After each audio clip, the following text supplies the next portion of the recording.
روس اور یوکرین کی جنگ جاری ہے۔ روس نے یہ دعویٰ کیا ہے کہ انہوں نے یوکرین کے ایک اور شہر پر قبضہ کر لیا ہے، لیکن ساتھ ہی ساتھ روسی میڈیا سے یہ بھی خبر آ رہی ہے کہ یوکرینی صدر بیلاروس میں مذاکرات پر تیار ہو گئے ہیں، لہٰذا یوکرین کا وفد روسی وفد سے ملاقات کے لیے بیلاروس جائے گا۔ حبیب صاحب، اب آپ سمجھتے ہیں کہ کچھ معاملہ سلجھنے کی طرف جا رہا ہے؟ تو یہ کہ وہاں پہ کمیونیکیشن کے بہت سارے مسائل ہیں۔ وہاں پہ ایمبیسڈر نوئل کھوکھر سے بھی بات ہوئی تھی ہماری،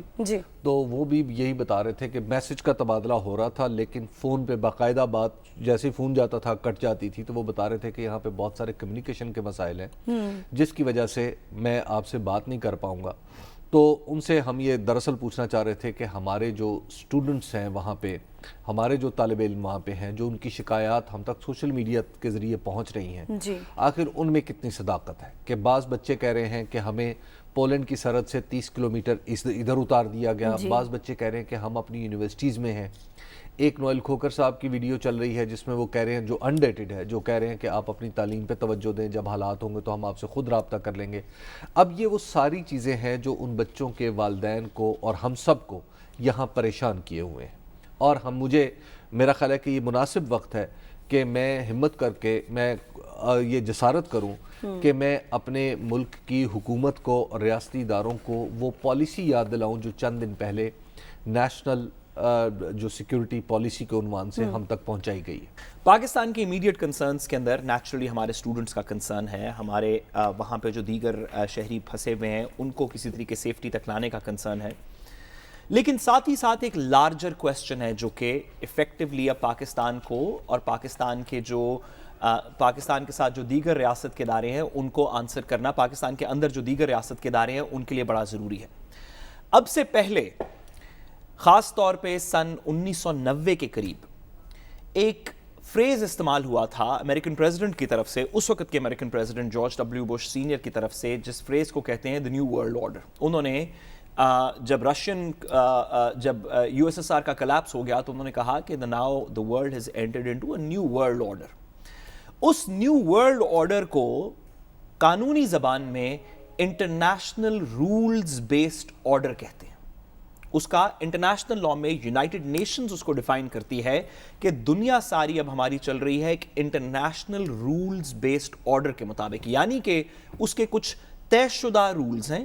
اور ان رولز کو کوئی ریاست بھی وائلیٹ نہیں کرے گی۔ اس میں سے ایک بنیادی رول یہ ہے کہ جو بھی کسی ملک کی باؤنڈریز ہیں ان کو اگریشن کے بغیر اس کے اندر انٹرفیئر نہیں کیا جائے گا، یعنی کہ اگر ملک الف ملک بے کے خلاف اٹیک نہیں کرتا، فارملی اٹیک نہیں کرتا، تو ملک بے کے اوپر اٹیک نہیں ہوگا ملک الف کی طرف سے۔ یہ ایک انٹرنیشنل رولز بیسڈ آرڈر کا بنیادی فیچر ہے۔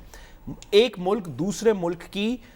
جو پورٹس اور واٹر سپلائی ہے، جو ٹریڈنگ روٹس ہیں، ان کو نہیں روکیں گے۔ ایک ملک دوسرے ملک کے اوپر ایئر سپیس کو خالی نہیں کروائے گا۔ یہ ہمارے کچھ انٹرنیشنل رولز بیس آرڈر کے بنیادی نقوط ہیں جو کہ یونائٹڈ نیشنز چارٹر کے اندر ڈیفائنڈ ہیں، اور اس کو پروٹیکٹ کرنے کے لیے ایک میکنزم بنایا گیا ساری دنیا کے اندر، جس میکنزم کو کبھی آئی ایم ایف کے تھرو ڈیل کیا جاتا ہے، کبھی نیٹو کی فورسز کے تھرو کیا جاتا ہے، کبھی یونائٹڈ نیشن سیکیورٹی کاؤنسل کی ریزولوشنز ہیں، دیگر اس طرح کی چیزیں۔ انٹرنیشنل رولز بیسڈ آرڈر کے کچھ خد و خال ہیں جو انٹرنیشنل قانون میں، یونائٹڈ نیشنز کی کنونشن میں، ہمارے انٹرنیشنل قوانین کے اندر اسٹیپولیٹڈ ہیں، دیے ہوئے ہیں، اور ان کو پروٹیکٹ کرنے کے لیے کچھ چیزوں کا تعین کیا گیا کہ اگر یہ ہوگا تو نیٹو کی فورس آ جائے گی، اگر آپ اس کو وائلیٹ کریں گے تو آپ کے خلاف سینکشنز لگ جائیں گے، اگر یہ ہوگا تو آپ سے ٹریڈ نہیں ہوگی، آپ کو بینکنگ سسٹم سے نکال دیں گے، so on and so fourth.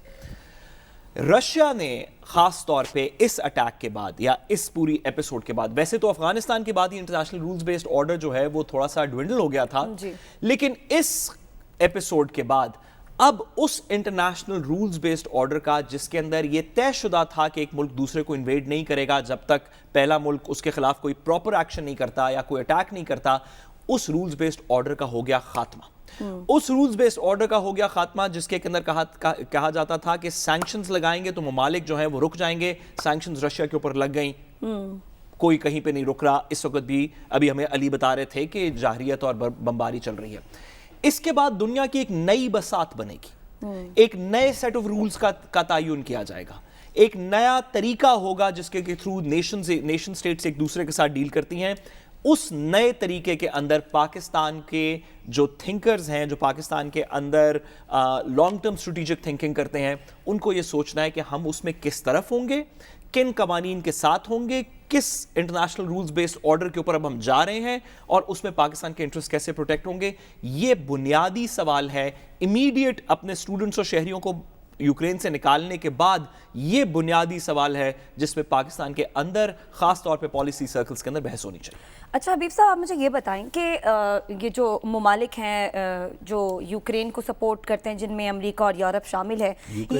Ukraine کو جو سپورٹ کرتے ہیں روس کے خلاف, یہ بتائیے گا کہ یہ صرف زبانی کلامی ہمدردیاں دکھا رہے ہیں, صرف پابندیوں تک معاملہ ہے, عملاً آئیں گے آگے یوکرین کی مدد کرنے کے لیے؟ ایک تو میں پہلے جو عرض کر رہا تھا وہ نیشنل سیکیورٹی پالیسی کے حوالے سے, اس میں ایک بہت بنیادی نکتہ تھا کہ ہم نے یہ طے کیا تھا ریاستی سطح پہ کہ پاکستان کے شہریوں کی حفاظت, انڈیویجول کی سیکیورٹی ایکچولی پوری سیکیورٹی پیراڈائم کی بنیاد ہوگی. تو ہمارے جو سیکیورٹی میں پھنسے ہوئے انڈیویجولز ہیں ان کی طرف توجہ کریں. یہ آپ کی نیشنل سیکیورٹی کا جو ریزالو ہے اس کا امتحان ہے. اس امتحان میں فیل نہ ہو, ایسا نہ ہو کہ مجھے یہ کہنا پڑے کہ ہم نے جس طرح 70 سال سے نالائکیوں کا ارتکاب کیا ہے, ہم نے دراصل ایک بار پھر بڑے بڑے بلند و بانگ دعوے لکھ کے رکھ لیے اور پھر ہم اتنے ہی نالائک نکلے جتنے ہم بازی میں نکلتے رہے, اور پھر اپنے بچوں کی حفاظت نہیں کر سکے اور انہیں تحفظ کا احساس نہیں دلا سکے. تو لہٰذا جو کام کرنا ہے وہ پورا کریں, چاہے اس کے لیے آپ کو کچھ بھی کرنا پڑے, کیونکہ ہم نے آپ کو رکھا ہی اس لیے ہے کہ جب ہماری حفاظت کا, ہمارے بچوں کی حفاظت کا سوال اٹھے تو پھر آپ کو کچھ بھی کرنا پڑے تو آپ کریں. یہاں پہ مم کرنے کی بجائے وہاں جا کے, یہاں سے فون نہیں ہو رہے, جہاز بھیجیں, کچھ کریں, بچوں کو نکالیں. یہ آپ کی ہماری نیشنل سیکیورٹی ریزالو کا پہلا امتحان ہے. مجھے اس دن آپ کو یاد ہوگا کہ یہیں پہ معید یوسف نے اسی پروگرام میں کہا تھا کہ میں بہت ساری باتیں نہیں بتا سکتا, لیکن جب واقعات پیش آئیں گے جب تو پھر آپ آواز اٹھائیے گا. تو جناب میں یہ آواز ہم نے اٹھانا شروع کر دی ہے. صحیح. دوسری بات یہ ہے کہ دیکھیے جو ورلڈ آرڈر ہے نا پالیٹکس میں, انٹرنیشنل پالیٹکس میں, وہ چینج ہو چکا ہے. آپ ایک صرف گزشتہ 8 مہینے کے اندر نیٹو نے 2 بڑی شکست کھائی ہیں. ایک افغانستان سے یوں نکلے جیسے گدے کے سر سے سینگ غائب ہو جاتے, بتیاں بجھا کے آپ نکلے اور دوڑتے ہوئے آپ کا پتہ بھی نہیں چلا, اور دور جا کے آپ نے دھمکیاں دینا شروع کر دی, ہم یہ کر دیں گے, ہم وہ کر دیں گے, اوور دی ہورائزن کریں گے. تو جب آپ نے لہٰذا افغانستان میں آپ نے وہی کیا جو ہمیں ڈر تھا, یعنی آپ ایسے دم دبا کے بھاگے کہ اب آپ کی واپسی کے امکانات ختم ہو گئے. آپ نے جو ویسٹ نے کیا کیا, انہوں نے زیلنسکی کو, یوکرین کے صدر کو حوصلہ دیا, ہاں جی لڑ جا ممولے شہباز سے لڑ جا. اچھا اب جناب وہ ممولہ شہباز سے لڑا ہے تو اس کے پیچھے اب وہ یہ کہنے پہ مجبور ہے کہ 27 ملکوں کے